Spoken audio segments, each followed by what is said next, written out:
Green, blue, and gray, that's what we rock. On top, right with us. Glad to hear y'all dropped in. On top, slide with us.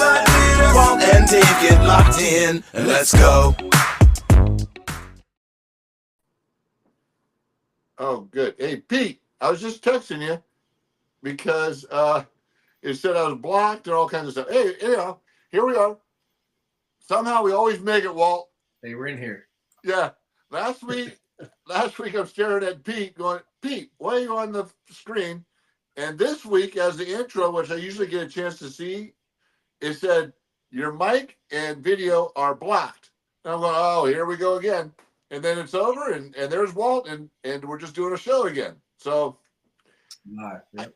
I think, Walt, I think Pete's just messing with me. He's back. I think, he's the first one to say, Dave, he's old and concussed. And I think he does this just because it's completely different from last week. He's trying to keep you on your toes. You're trying to keep you on your toes, Dave. No, I'm hanging on by a thread. He doesn't know how close I am to like tipping over here. So I don't need to make this any more difficult than it needs to be.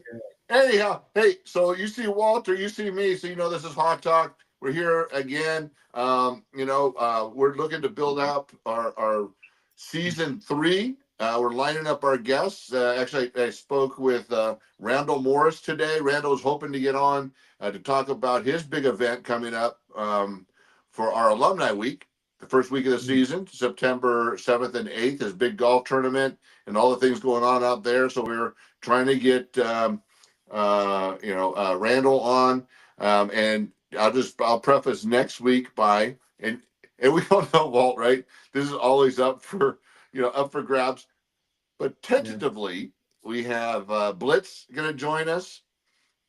And Walt, have you ever done a show with Blitz? No. I'm trying. I mean, he doesn't talk, so that's going to be interesting one. So that's what I'm wondering. I wonder how that's going to go. I know he can't sign language because he's got those wings or whatever. He's got does he have wings or is it? No, he has hands, right? Yeah, he has his hands. Yeah. Okay. So he might do some. He might do some ASL there a little bit. So. Yeah. So anyhow, but Blitz is going to be on, and then maybe he will come on, and then fade to black, and then reappear as his AKA alter ego. And then we could talk to him about what it's like being one of the most famous mascots of the NFL. And I think he was recognized. I guess there's a mascot Hall of Fame, and I think Blitz is up for honoring. And, we had a great time out there in Pasadena. Giving shoes away to kids. I know you had a really good time. Yeah. It was a outing, just being able to get back in that capacity. And then Blitz had that organization where raising money to donate and give back all these shoes to these young individuals. I think that event is coming up at the end of training camp, if I'm not mistaken, where he rides a motorized scooter from Eastern Washington, the border of Eastern Washington, Idaho, all the way to the stadium. Did you know really? This? No. Yes. Yeah. Wow. Yeah. When's that? I don't know. It's like a 6-day journey. It's him and a group of people, and he's in a costume. He's Blitz, and he's riding a moped. From across the state. Now wait. Raising money for the program. Moped or motorized scooter or motorized. I think it might be the two different things. Yes. I think he is standing the whole time though. I think he said he probably stands because I think the sitting probably will get uncomfortable in the seat. It absolutely would, but so would standing. Well, Yeah, but it's 6. It's 6 days traveling. But to your point, Walt, I was really surprised when the Mario Bailey, who handles former player engagement and stuff throughout the community, reached out to us and said, "Hey, we're going to be in LA, doing this thing." And I thought it was in conjunction with the Rams, but no, it was Blitz. It was Blitz bringing the Rams in out of respect because there's 5 of us there. There was me, you, JJ, Yep. John Karen Williams, running Ryan. back. John Yep. Ryan, who? Karen Williams, running back, right? No. I'm not worried about the Rams. I'm talking about the Seahawks. Yeah. This is Okay, a yeah. Seahawks show. For I'm talking about the Seahawks us, though, over yeah. here. You mentioned they brought in the Rams guy, so. Yeah, I But know. yeah, yes, yeah. Us, Deron Johnson, John Ryan, and then Mario. Yeah. And Mario, yeah. So we had 5 Seahawks down here in Pasadena, LA area, Southern California, doing this great event, all sponsored by Blitz and his shoe program. I guess he does it throughout the country. You know, so most teams, as you know, just stick to their area.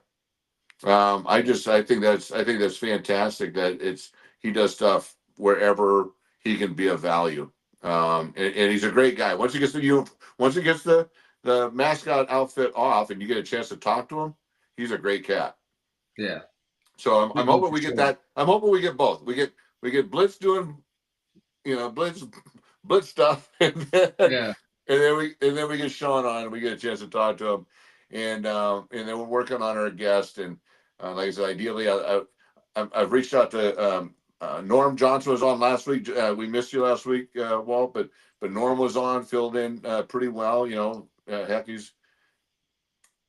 I keep forgetting. Do you know if Norm is on the Ring of Honor? I mean, he's all-time leading scorer for Seahawks and one of the all-time leading scorers for the league. But do you know if he's on the Ring of Honor for? He made the 50-year anniversary team. I think. I know he's on the 30th anniversary team. But Okay, yeah, Norm. Yeah. Is he? Let me see. 35th anniversary team, though. I don't see if it's on the Ring of Honor, though. Well, here's one other thing. While you're looking that up, you have to be in charge of the chat. Because Pete told me my camera on my laptop sucks, even though I bought like an extra camera, and my mic sucks, even though I bought I bought a nice freaking mic. I guess they all suck, so I use my phone. But look, I can't do anything. I can't do anything with this phone. So you're in charge of the chat, buddy. And if there's anybody there, maybe no one's chimed in as of yet. Okay, good. Other than Pete telling us to move it along. Let's see the ring. So anyhow, hey, how are things going? We always check in. I haven't checked in with you yet. We've just been checking. Football, yeah. Football's going. We just got pads on, or not? Sorry, we just got helmets on. Second day of helmets. We put on full pads on Saturday. So yeah, it's going to be interesting to see once the full pad comes on. I think some guys are going to start to, because right now we have JV and varsity practicing together, and I think we're going to be doing that through the course of the season.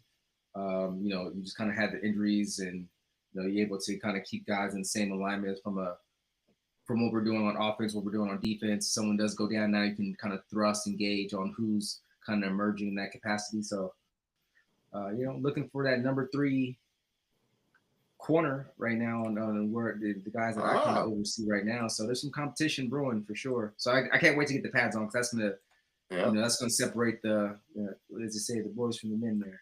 It does, because the cats that look good without the pads don't always look good with them.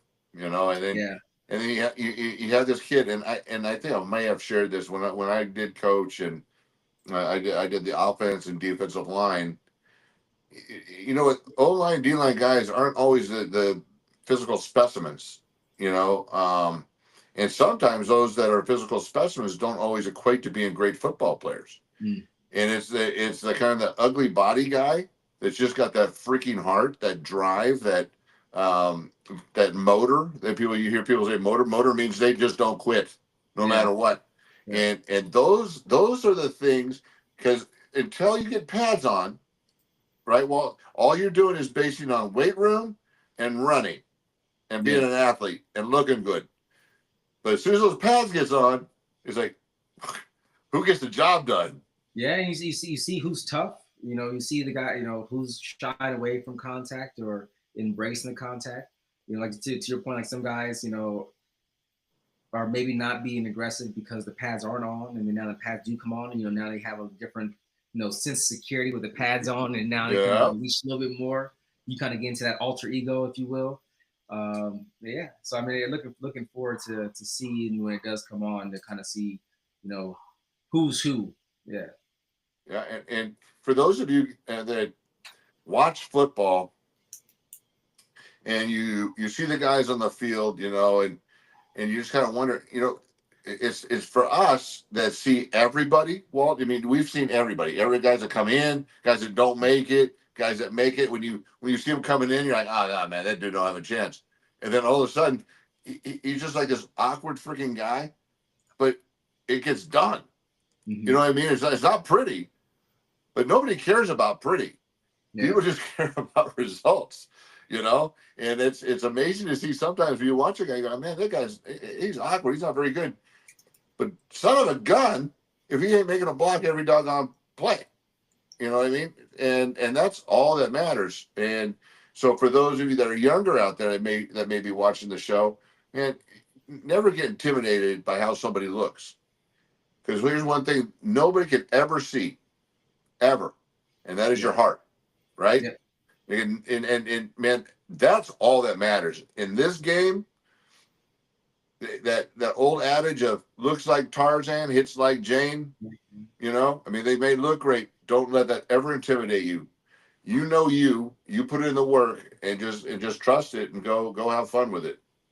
Yeah, most definitely. I was always an undersized player, but I always loved to compete, and I'll stick my nose in there and get dirty, and just trying. It's your character, it's your toughness, it's what you're made of. Size helps, but there's been plenty of guys. I mean, even at the NFL level, I see guys that are just built like houses, but can't go make a tackle and have all those muscles up there, and it's like, yeah. Sometimes it doesn't translate, for whatever reason that may be. So, yeah, you just gotta give it your all. Trust your technique, trust your ability. I mean, for sure, know your place. I mean, that's gonna put you in position to be able to succeed for sure. Now I'm gonna use a taboo word here, but and the taboo word isn't my buddy Jesse Sapolo. The taboo word is he played for the Niners for 15 years. Yeah.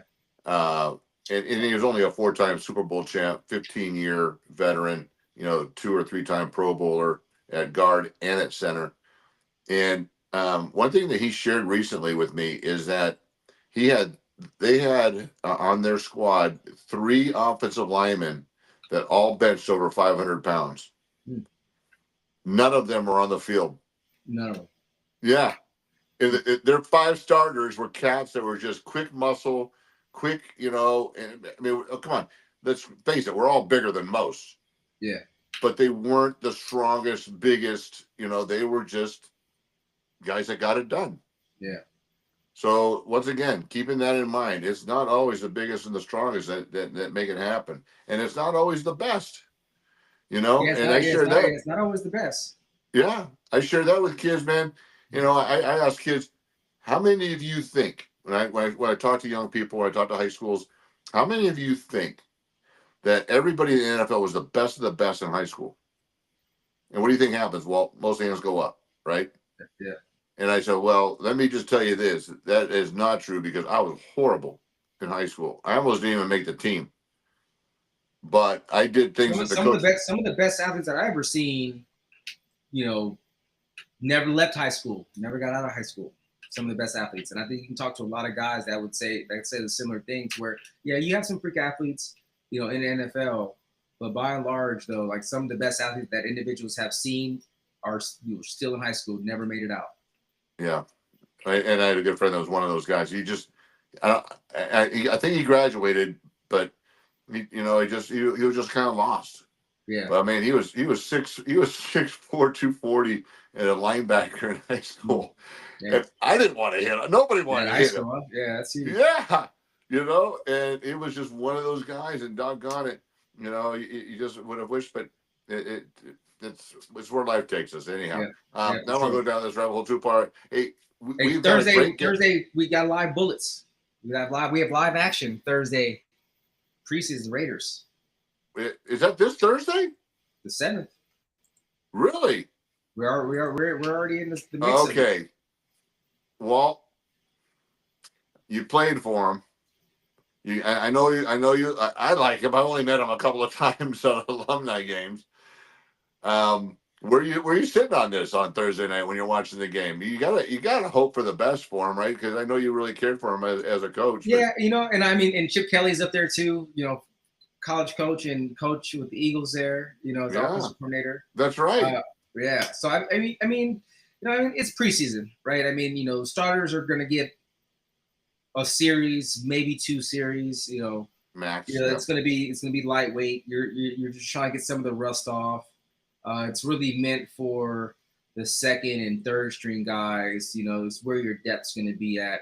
So I mean, it's gonna see what type of team we're made of. If we win or lose, that's a testament to the depth that you have on your team, right? And so, yeah, that's what I'm kind of looking forward to in that aspect. I think that it's a home game for Seattle, if I'm not mistaken. So It is. I know Seattle is going to be juiced, even if it's the a preseason game, especially with Pete and Gino coming back. Gino coming back to the the stadium for the first time as on the road. So Yeah. it's going to be interesting to see how that kind of plays out in that dynamic. But really, just trying to see what the offense is going to do. I think that's really going to be the big focus once they get out there.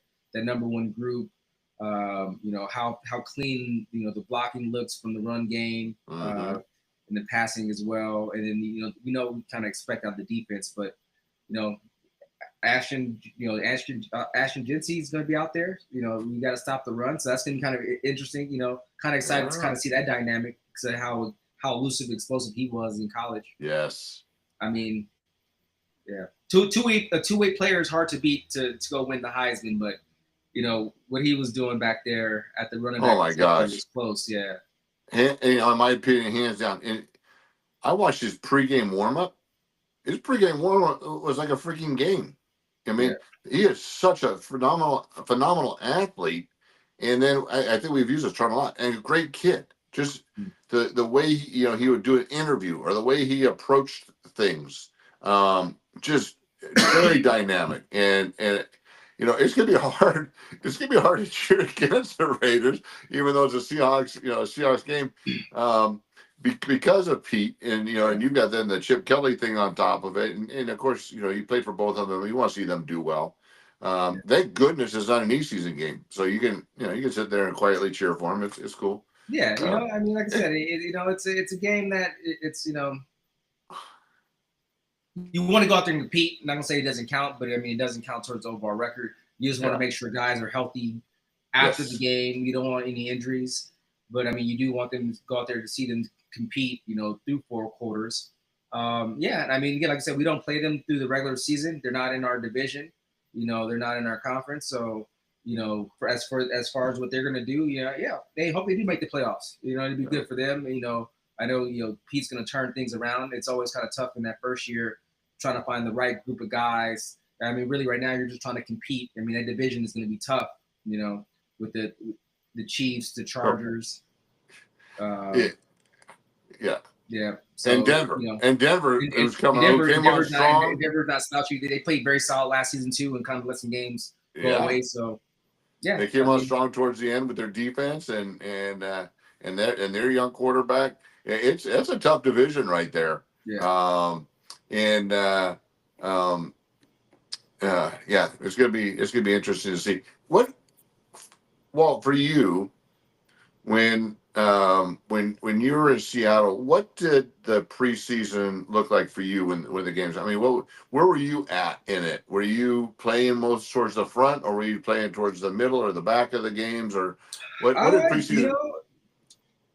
Let's see. Because I mean, we had Marcus Trufant was this solidified starter there.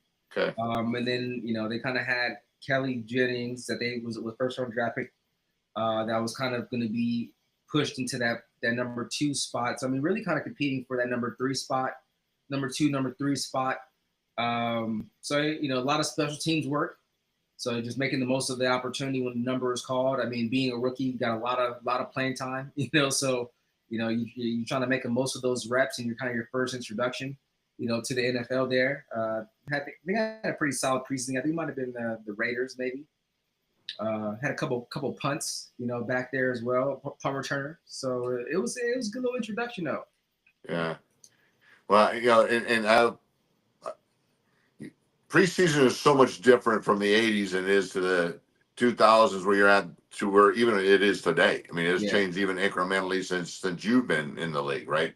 What preseason looks like, what camp looks like, and the practice regimen, the number of games, and I think the guys.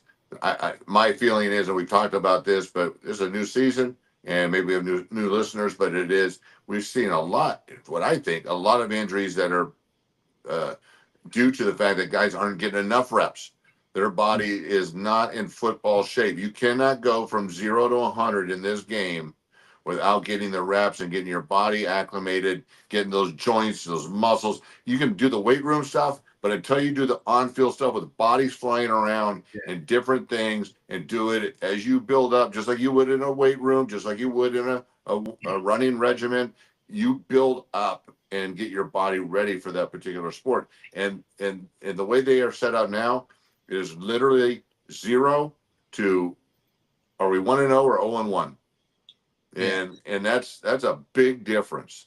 Yeah, I mean it is tough because now they got rid of a couple of the preseason games, and if that was a means for, like I said, getting the rust off. You're not going full contact a lot of times in practice, and even to get to that level of gameplay is very hard and rare in a practice to be able to do. But then also didn't allow a lot of guys to try to earn their spot because the games are limited now. And to your point, those first couple games of the season, of the regular season, are sloppy. Because they don't have their legs underneath them, they're still kind of getting in shape. They're still trying to get acclimated.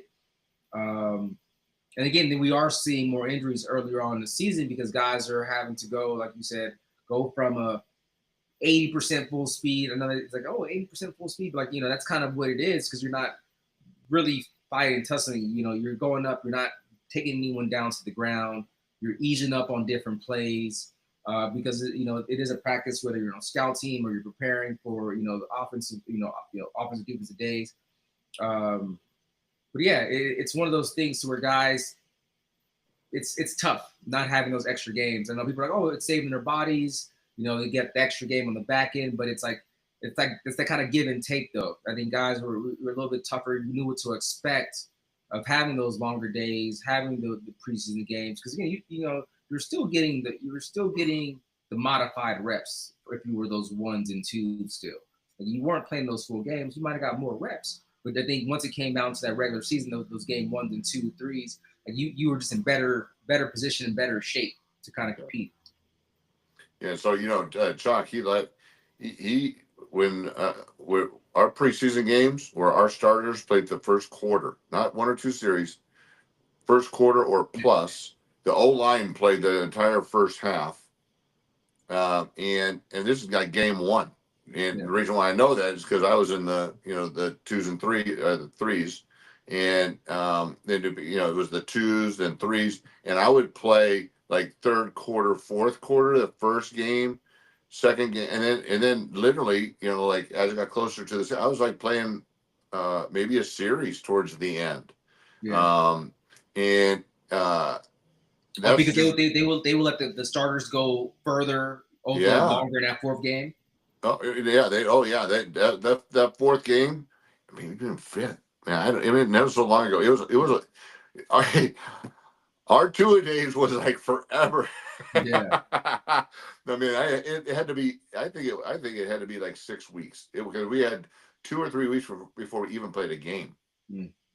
Yeah, it was. Yeah, really training camp. Yeah, it was a grind, bro. Yeah, when the term Hell Week is gone because it just isn't anymore. I can assure you, it was in full effect with Coach Knox. Sure. So hey, all right. Well, we've been talking about the preseason, and look, hey, we always have a 12 on because we love our 12s. We love having them come in, join us, talk about Seahawk football. Get a chance to meet Walter and hang out with us. And this week we have fresh out of Arizona, Brandon Terry. I think Peter will bring him in, and we're gonna Brandon, although in Arizona, he's gonna give us his background. Born and raised in the Northwest, and has been a Seahawk fan, not by choice. He was forced to as a young child. Okay, but it didn't carry. It didn't scar him over. He still loves us, and we're gonna talk about his love for Seahawks football. How you doing, brother? Yeah, I'm doing pretty good, man. Thanks for having me on today. Yeah, there you go. Yeah. Of course. And I was good with Brandon until I found out he was born after I played. Um, That's okay. That's okay, because my father was born in 1945, so he's a bit. he You're not wins. that old. You're not that old, so. Yeah, well, I am, but What? that's all right. You're making amends, which is nice, and I appreciate it. But hey, Walter, that happens more and more now. Is our guests are friggin' born after I played. It's not right. Young Bucks. Hey, I can't wait. We've been doing this long. We've been doing this long enough, Walt. When our guests come on and they were born after you played, and that'll be something. Yeah. Two grumpy old men talking about Seahawks football with young guys going, "Hey, See, I remember when Walt played, so that wasn't that long good. ago. Well, good. So how you doing, brother? You good? Oh, I'm doing real good. It's really hot out here in Arizona. We're hitting triple digits this week, so. But it's a dry heat. Yeah, it's dry heat. It's a dry heat. But yeah, you know what I mean. That dry heat's still heat, so yeah, it's rocking Yeah. us. We're still chilling by the pool though, so we'll be all right. You know what? That's funny. People say that. Well, have you ever been to the South? Did you ever live in the South and been to the South, Walt? Yeah. Yeah. So I'm telling you, there is a difference with dry heat. And For sure. I am, and when you're 6'6", I used to be 6'7", but when you're 6'6", 300 pounds, there is a difference between dry heat and humidity. When I walk out, and even like Maui, I don't even like Hawaii. You walk out there, and then all that air just just Yeah. like hits your chest, and you can't even breathe because all the The moisture in the air. Yeah. moisture, heats up and Arizona, I'm you a go dry out heater. there, it's hot, you sweat a second, and it dry wicks off because it's so doggone hot, it just evaporates, and then you're just hot. I'm okay Yeah. with that. Yeah, definitely.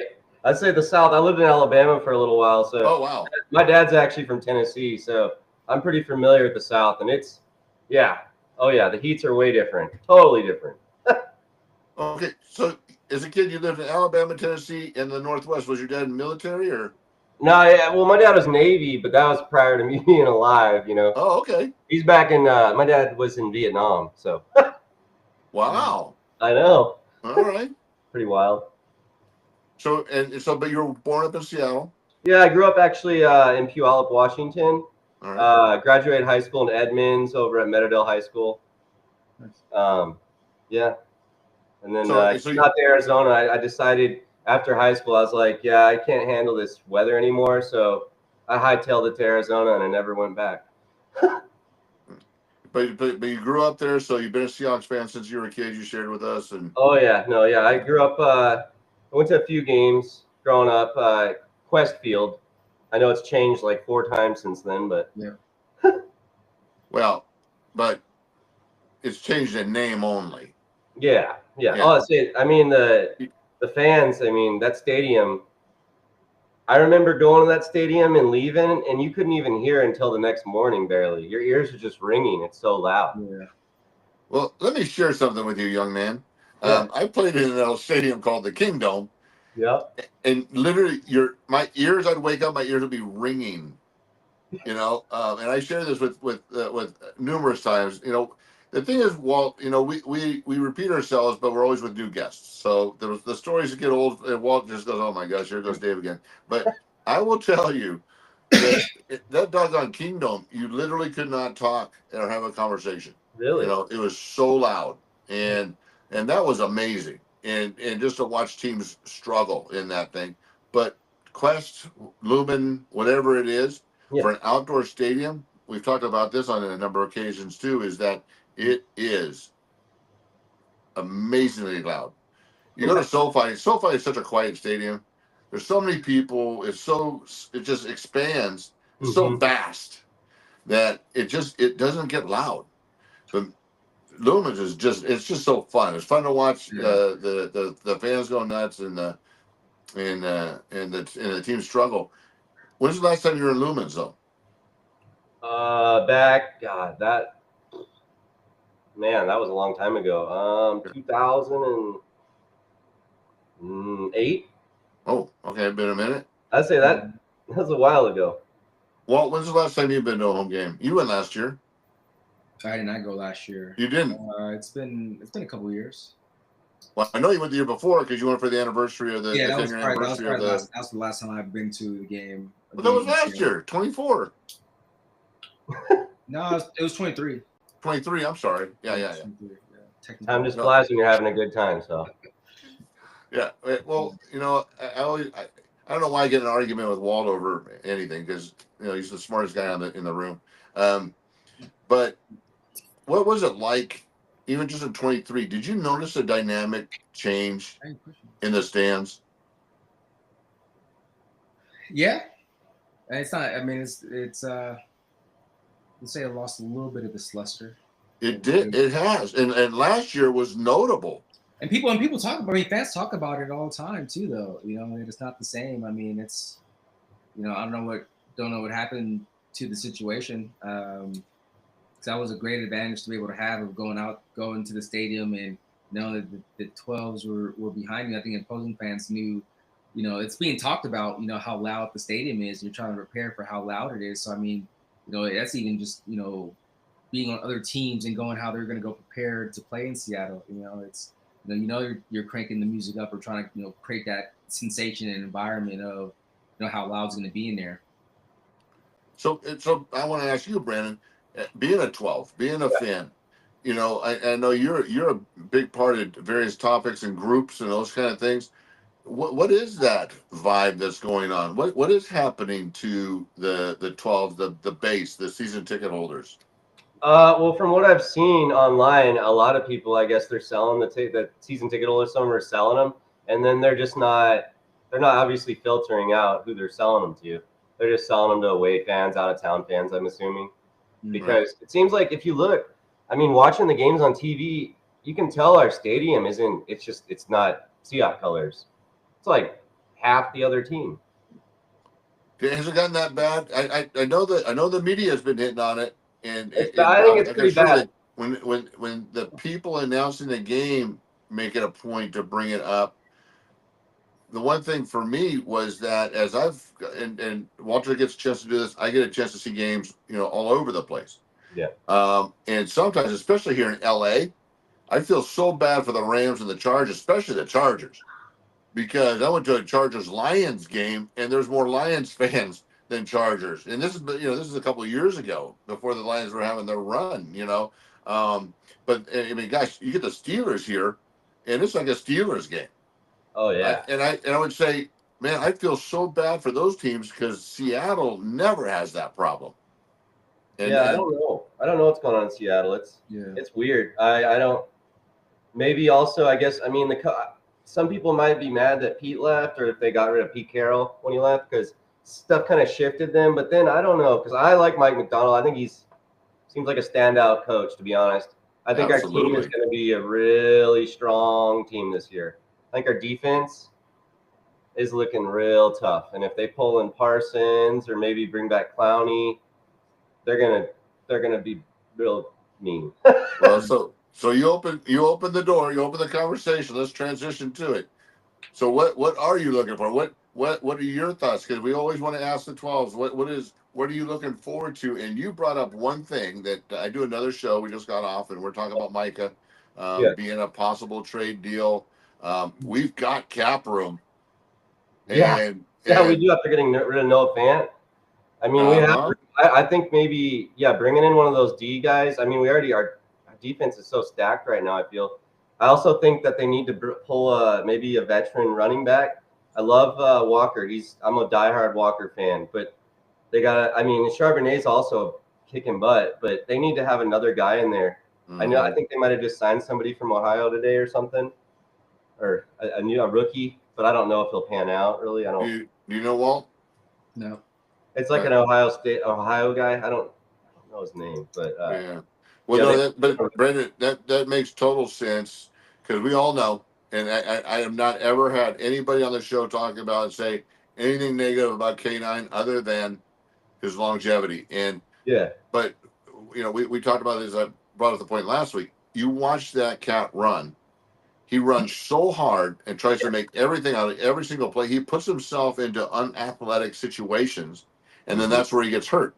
But then he'll do it like 4 other times and make like an additional 10 yards because he's phenomenal. I say he's one of the he's a really, really tough running back. Out of watching all the league, he is tough when he plays. Yes. He gives it 110 every play. Definitely. Yeah. Definitely. And Charbonnet is solid. I would never have. I don't do fantasy, but I would have Charbonnet as a RB1. This guy, yeah. He's one of those guys that just performs. But he's not gonna. I don't know. He's gonna go out there and have a 250-yard game and 4 touchdowns. But he'll go out there and do 100. And a couple of touchdowns without a problem. I think it all boils down to, which we talk about every single show, and you can't talk about the Seahawks without talking about the 5 guys up front. Yeah. What are your thoughts? Have you given any thought to the 5 guys up front? I'm hoping the center can hold out. Zabel, that was a big pickup. I mean, I don't really know. This is a weird season. I feel like it's kind of a really untouched season as I'm thinking about it because we brought in Sam Darnold. There's another topic. There's your quarterback, but he had an outstanding season last year with some of the best receivers in the NFL. Right. This year, he's going to have again some of the best receivers in the NFL, and he's going to have a better defense than the Minnesota Vikings had. So I think that the Seahawks are going to be a weapon. But here's what else he has they didn't have in Minnesota, and that's a run game. Yeah. So I'm really excited. Preseason, I'm not really a fan of preseason. I know that it's just not my vibe, maybe because doesn't count. So, but I know guys are trying to make the roster, so it's really important. Mm-hmm. But I mean, I want to hit fast forward to that first game, San Francisco. That is going to be a game. Is that our first game? Yeah. Is that the game? Is that the September? What game is that? September 8th, I think, maybe. Oh, that's the alumni. Oh, man. Are you going, Walt? Yes, September 7th. Are you going, Walt? I have not planned on it yet. And then the week following that, we play the Pittsburgh Steelers. Yeah. That is going to be interesting. Yes, I think the early Steelers, while Aaron's still alive and in the backfield, I think the Steelers are going to be interesting. And DK's over there too, so he's going to trying to have a good game. He's going to have a good game, and you got a slinger getting you the ball on point. Man, if they can just hold their muster, and they got that defense, which they've been waiting for an offense. They've been waiting for an offense to keep them off the field. Right. I mean, that's such a solid defense. Yeah, I'm really excited, man. This season is just, I can't wait. I wish I could hit fast forward now because I want to know what's going to happen. The first game is going to set the tone for everything. It's going to be a huge first game against our rivalry, the 49ers. I mean, I hope we destroy them. Yeah, I did not know that was going to be the Niners. That makes a big difference. I don't know. I got to figure out. Yeah. I might have to start riding my bike right now to get up there. But maybe I'll get on maybe I'll talk Blitz into doing a scooter run from SoCal to Seattle, and there you go. I'll piggyback on the Blitz scooter run. So I don't do it. You said you're gonna have Blitz on the show here, so I just kind of have one question: how's he gonna talk? Well, so that's what we were talking about. I was just trying to figure out. He's a mascot. My cousin was actually crazy fact was the mascot for the University of Washington Huskies for. All right. So, but he used to get beat up by the Cougar fans and the Apple Cup game. Man, he got his butt kicked. Thrown in the trash can. That's funny. Yeah. Did they ever kidnap him? I don't know if they kidnapped him, but they whooped him. I know he got beat up. Ended up the ER or something. Okay. All right. So this has nothing to do with anything other than I used to do a little bit of acting, and I did a Fresh Prince of Bel-Air show. Okay. And I was one of the football players, and if I don't know if you guys ever watched that show, but Carlton was the mascot for the college team, and the college team that they were playing kidnapped Carlton, as a girl bait him and put him into a cage, and then so Will was the team mascot, and so I was in a locker room deal with the football players doing the locker room scene with them, and yeah, anyways, so it happens on TV, anyways, it happens. What But episode, yeah, the topic what there. season, Sorry to what run episode off. is that? I know you know. It was, I think it was the 4th season. I'll send Pete some pictures of me, and then I didn't have a beard. I was young. You know, I did some acting for a little while. I call it acting, and mostly it's just me just appearing. Mm-hmm. But anyways, I was acting. That's how you get your feet wet, though. I got a question for Walter down there. So, one game I remember, this is probably, well, let's see here. You were playing, and Cam Chancellor hit Vernon Davis. Oh, yeah. That hit, I still remember that hit, and I can still hear that hit in my head. Yeah. Were you on the field during that hit? Yeah. NFC Championship game. Was it louder on the field? I'm sure it was a clean hit. I think it was such a vicious hit that the referees threw the flag because of how vicious it was. But I knew it was a clean hit. There was no helmet to helmet. It was straight shoulder right in his chest cavity. And, you know, it was one of the most textbook tackles that you can get. And they threw the flag because it was so violent of a hit. Just because it was loud, I think he just didn't know. He seen how violent it was. It was like it had to be head to head. Like, throw the flag. But Walt, have you ever seen anyone get knocked out by getting hit in the chest? No, not like that. I mean, he knocked him out. I mean, so I asked Cam one day we're at practice. I was like just fascinated just how violent he played, and especially him like going and attack offensive linemen. Like he would destroy the offensive line, pulling guards. You know, he's teeing off on pulling guards. The guards didn't have a chance. And I was like, man, what? Like, I'm thinking, like, I'm trying to figure out, like, how is he generating this power here? And I thought it was just like a clean, because, you know, it's very explosive. He's like, I don't really clean that much, but I front squat, like, you know, over 400 pounds. And I was like, oh, there you go. There you go. This guy's 300 pounds that you just ran through. You got extra in the tank. Yeah, that front squat with that hip thrust to get the weight through. It's a completely different movement. Yep. That's how he's leading off, though. I mean, he's just loading up and just exploding out of there. I mean, that was a great. It looked like a clean hit from the TV when I saw it, and it just sounded. I'll never forget that sound. Yeah, I was actually. I don't know if you guys know the name Zendejas, but there's like 5 brothers and cousins that were all made to the NFL as kickers. So I was out. The Zendejas is watching it. That's one of those hits that you just remember, Brandon, to your point. Yeah. And I thought, oh man, I go, he's out of the game. Because I thought it initially, because you could see Vernon Davis was like out. And I thought, oh man, that's helmet to helmet, he's out of the game. Until they slow-moed it. And I'm like, holy, he knocked him out, hit him in the chest with his shoulder. It's just crazy. Yeah. Anyhow, that's one of the best hits in NFL history because it was so clean and so powerful and Walter's word, vicious. I mean, it was awesome to have all those together. And just Cameron just hung him out there to dry, you know. Like.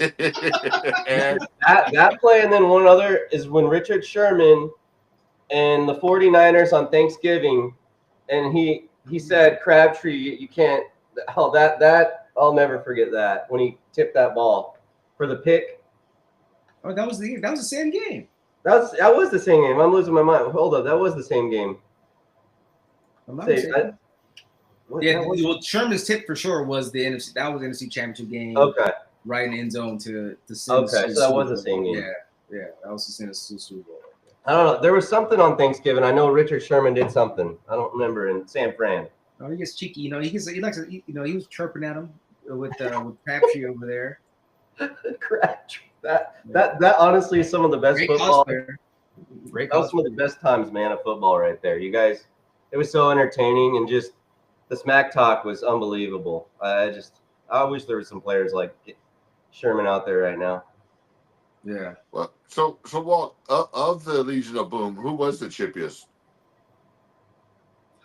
You know, like during games and practice. I mean, practice used to be a lot of talking going on in practice. You know, amongst the DBs and the receivers and offense defense type of situation. But I think that's what ultimately kind of made the team, what it was to become. Especially earlier on, just really pushing the offense.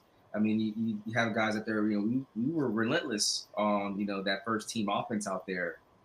Third down situations and being stingy and But I think it was one of those things to where you practice at such a high level and you had so many guys that were end up being Pro Bowlers and a couple of All Pros thrown in there as well, to where just made the overall team better and really made the offense better, because now you're kind of going with some of the best DBs and linebackers in the league during that time, and so now you're just having confidence translating going into those games. So it's like it goes back to Pete's always competing, that creating that environment of competition to where you have those guys that have chips on their shoulder that want to push themselves, even if it's practice, because I don't want you to catch a ball on me in practice type of mentality, to where now you're able just to carry that over into the game. And guys just have that kind of sense and trust and reliability and accountability too. When you step on the field, that you're not, you're gonna go do your job, and guys have your back. Hey, of that Legion of Boom class, who do you see as coming out as Hall of Famers, Walt?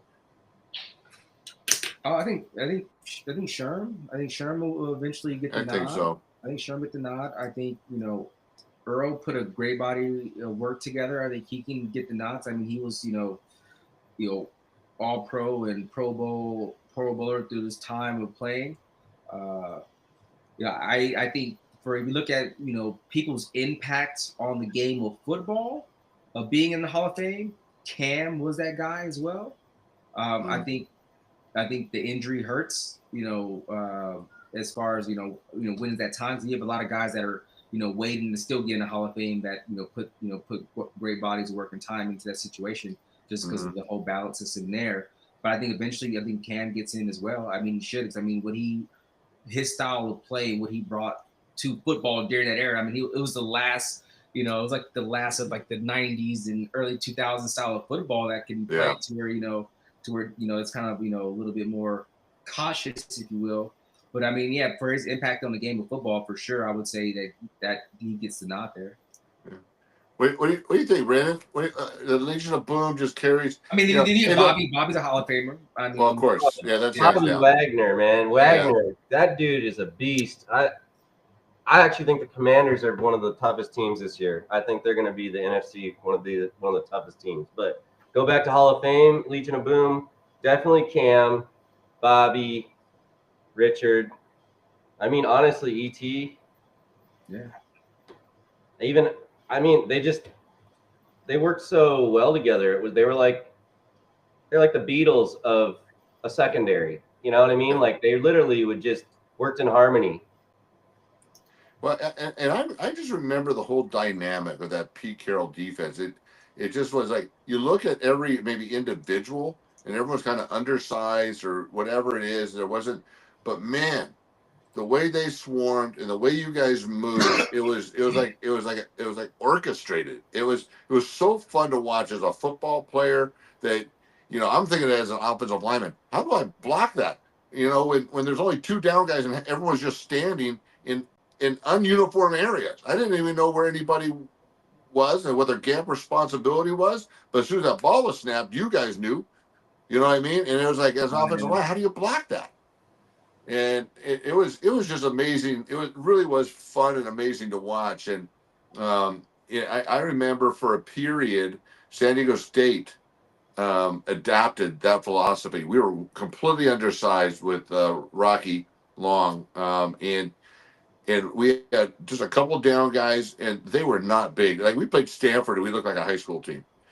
But man, we would slant, and we'd be mobile, and we'd create havoc, and then we'd have all our athletes just make plays. it was amazing to watch that. And Brandon, to your point, this new team, this new coach, gosh, how many similarities? You know, how many similarities do you see? It's that defense, the whole thing, the whole philosophy.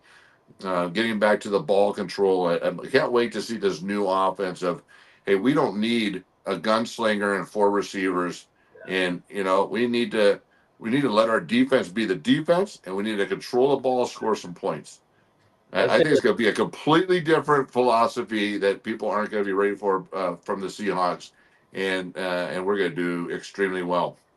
Does it say one more thing about the team? I mean, your team back in the day, we had our D line was stacked. Michael Bennett, you know, I mean, Cliff Averill. These guys were tough as nails too. Yep. And we're stacked this year. I mean, this year, oh my goodness, I can't even. DeMarcus Lawrence, I mean, that's a veteran right there. Uh huh. I mean, and then you got Leonard, Mafe, Reed, Uchenna, and then if we pull off you never know. You know how many teams have 37 million in cap space to pull off a freaking deal? You know, like getting a guy like Micah Parsons. And then what do you do? It's almost like our DB room. We have so many talented DBs. You know, there's going to be 2 that probably won't be with us that could start for anybody. Yeah. Oh, for sure. Yeah. Secondaries. Yeah. A lot of depth. A lot of depth. Yeah. So anyhow, Brandon, let's talk about, you shared you have not been. So a friend of the show, Kenny Burns, does one of the greatest away parties that I've ever been to. Oh. Is the Arizona Takeover. Okay. And all you gotta do, if you don't know, have you met Kenny Burns? I don't think so. Okay. I thought everybody knew Kenny Burns. We all know Kenny Burns. So Kenny was on the show, kind of a laid back cat, but he does his thing in Arizona. That's his thing. You know, we did it last year. Walked in, you know, first time in Arizona to watch a game. I'd never been there, and it was in a mall setting, and we start walking in. We start seeing some Seahawks jerseys. We were a little early, because we drove in from Orange County, and we start seeing some Seahawks jerseys, and we find our way to a place, and it's 400 people, all in Seahawks, not a single Cardinals. And literally you can see the stadium. We're walking distance to the stadium. Okay. And then son of a gun, I get a call from Christian who makes these jerseys. He builds these jerseys out. I mean, they're so cool. He calls me, he goes, "Hey Dave, I got something for you." And I go, "Where are you?" He goes, "I'm at the bar across the walkway."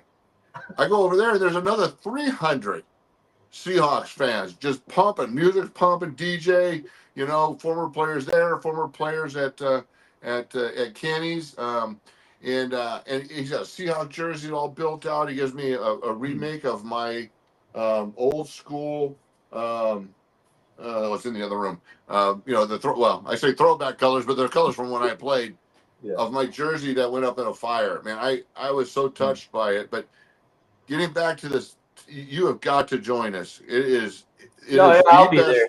It is the best party the night before, you know, and going, and then the day of going, and then we cruise over to the game. And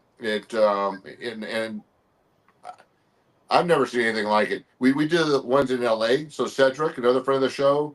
Mm-hmm. Oh, and Walt, I don't know if you know, but Ced's dad came down with ALS. Did you know that? I didn't know that. Yeah, so Cedric was going to come join the show last week. He runs the backstage, or the back door, or backstage. He does a huge promotions here in LA for the Seahawks. I met Cedric. I think he was in that commercial way back with Sherman's mom.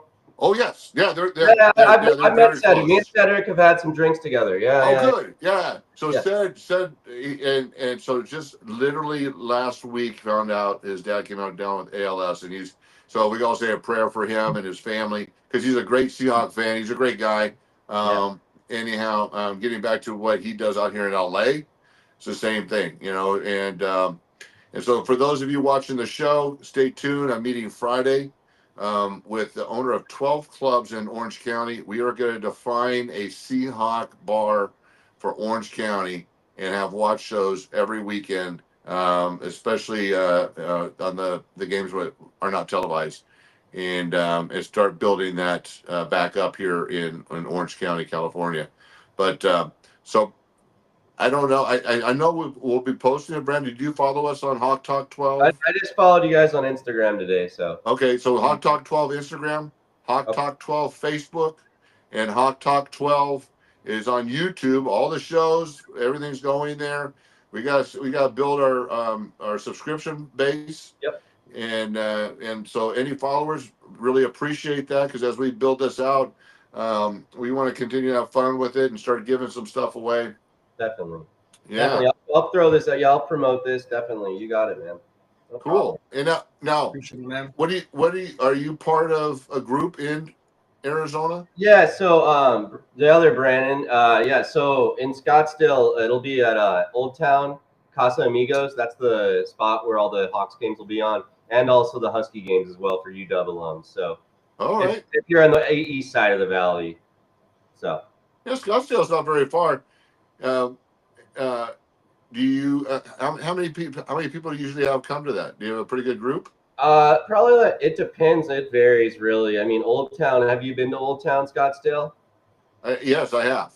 Okay. So you're familiar. It gets pretty packed. I mean, in that area where this club is, there'll be a couple hundred people in there. Oh, that's great.